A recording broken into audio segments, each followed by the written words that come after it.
पहले मैं अपनी ओर से एक विषय सबसे पहले रखूँगा।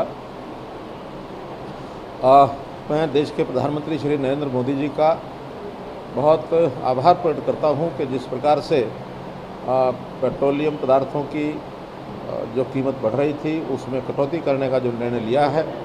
डीजल में कुल मिलाकर 7 रुपया प्रति लीटर, पेट्रोल में 9.5 रुपया प्रति लीटर, और जो उज्ज्वला योजना के अंतर्गत गैस सिलेंडर्स की घरेलू गैस की सप्लाई होती है उसमें 200 रुपया प्रति सिलेंडर ये कमी की है।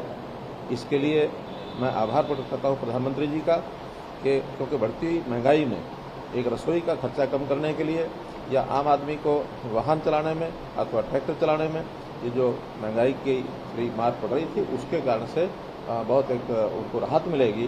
इसलिए इस विषय में मैं उनको पुनः बधाई देता हूँ। एक स्पोर्ट्स मॉडल जो हरियाणा का है, आज प्रधानमंत्री इस वालों से संवाद कर रहे थे, एक बार फिर हरियाणा की तारीफ करते नजर आए, हरियाणा की मिट्टी की। ये कितना प्रोत्साहन मिलता है? खेलो इंडिया की भी आप लोग मेजबानी कर रहे हैं और लगातार स्पोर्ट्स को प्रोत्साहित करने का काम कर रहे हैं। हम जानते हैं कि हरियाणा खेलों में देश भर में प्रथम स्थान के ऊपर है। प्रधानमंत्री जी ने आज एक महिला खिलाड़ी से बातचीत करते हुए उन्नति उसका नाम था, और जिस प्रकार से हरियाणा की तारीफ की है और हरियाणा की धरती में ऐसी कौन सी विशेषता है माटी में, इसकी भी चर्चा उन्होंने की। दूध दही का खाना ये विषय आया और इसको हम लोग लगातार प्रोत्साहन दे रहे हैं कि किस प्रकार से हरियाणा खेलों में और आगे बढ़े, चाहे वो इनाम के नाते से धनराशि की बात हो अथवा खिलाड़ियों को नौकरी देने की बात हो। ये सब चीज़ें उनके प्रोत्साहन में कर रहे हैं। और अच्छी बात यह है कि इस साल का जो खेलो इंडिया का कार्यक्रम है उसकी मेज़बानी हरियाणा को मिली है। इसके लिए मैं प्रधानमंत्री जी का बहुत बहुत धन्यवाद करता हूँ। पंचकुला में ये खेल 3 जून से और 4 जून से और 13 जून तक ये 10 दिन के अंदर संपन्न होंगे। महर्षि जयंती को लेकर क्या कुछ तैयारियां हैं? सर, आपने केजरीवाल को आज इशारों में स्टैंड डाउन का कुछ इशारा किया, थोड़ा उसको एलैबोरेट कर सकते हैं?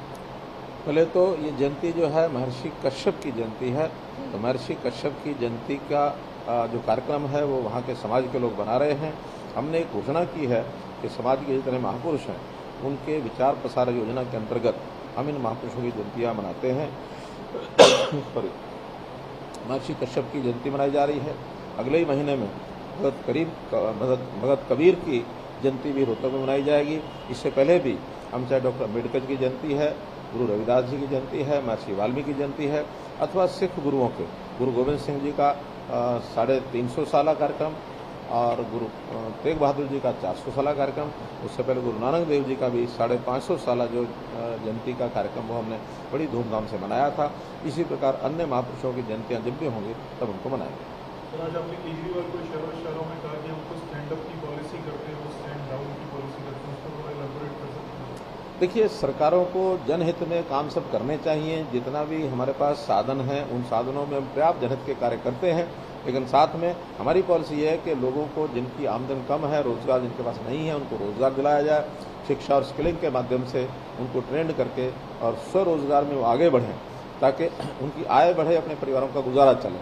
लेकिन हमारे मित्र जिनका हम नाम ले रहे हैं उन्होंने उसको एक प्रकार से सेट डाउन पॉलिसी में इसको कहता हूँ, वो ऐसा इशारा करते हैं जैसे आपको कुछ करने की जरूरत नहीं है, आप बैठे रहो, मैं आपको फ्री दूंगा, ये फ्री दूंगा, ये फ्री दूंगा।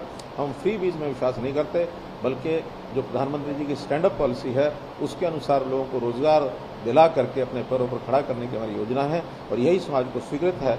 कोई फ्री बीज की पॉलिसी समाज को कम से कम हरियाणा में तो स्वीकृत नहीं है।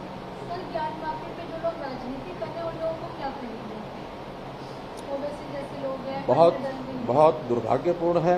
देश की संस्कृति के साथ जुड़ करके चलना रहना ये हर भारतीय का दायित्व है, उसको चलना चाहिए। सर, अब पिछले दिनों आपने यमुनानगर में घोषणा की, अब सरकार को कितना उत्साह मिला है और कितनी खरीद हो रही है, 30 तक जारी रहेगी?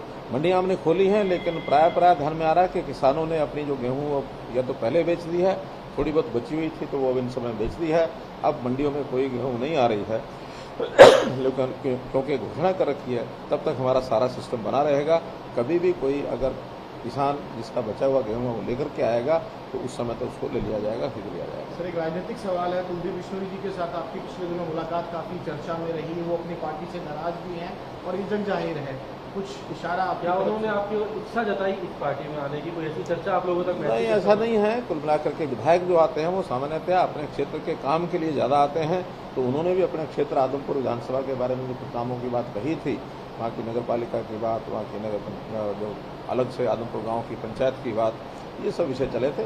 और एक जिसको कहना चाहिए एक कर्सी कॉल का ये मीटिंग थी और किसी प्रकार की बात। तो इच्छा अभी तक उनकी तरफ से कोई मैसेज पार्टी में पसंद सर उनका जो नेचर है, काम करने का तरीका, आपकी मतलब कुछ मार्किंग? हम पुराने दोस्त हैं, वो आना चाहें हमारी तो मित्रता है। जब कभी वो कहेंगे तब देखेंगे। वो तो कोई भी आना चाहे आ सकता है, विजेंद्र बंसल भी आना चाहे तो आ सकता है।